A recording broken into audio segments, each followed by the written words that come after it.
মাঝে মাঝে খুব ইচ্ছে হয় বলো, যে একটা হালকা কিছু খাই যখনই কিছু হেভি খাওয়া হয়। তারপর তো সেই জন্য আজকে রান্না হয়েছিল আমাদের ঘরে মাছের একটা হালকা রেসিপি। তো কী করে বানিয়েছিলাম সেটাই চলো দেখিয়ে দিই। আমি কাউকে কিছু শেখাচ্ছি না, জানি তোমরা সবাই রান্না করতে জানো। তো তাই আমি কি করে রান্না করি বা আমার মা কী করে রান্না করে সেটাই আমি তোমাদের সঙ্গে শেয়ার করি। যদি ভালো লেগে থাকে অবশ্যই তোমাদের লাইক শেয়ার কমেন্ট করে জানিয়ে যাবে।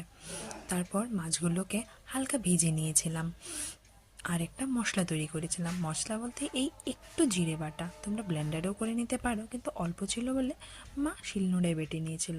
তারপর ফোড়ন দেওয়া হয়েছিল কালো জিরে, তেজপাতা আর পেঁয়াজ দিয়ে। পেঁয়াজটা অপশনাল একদমই, যদি তোমরা দিতে চাও দেবে, যদি না হয় না দেবে। তারপর একপাশে করে নিয়েছিলাম গরম জল ঝোল দেওয়ার জন্য, আর সেটাও একদমই তোমাদের অনুযায়ী, যে যেরকম খেতে পছন্দ করো।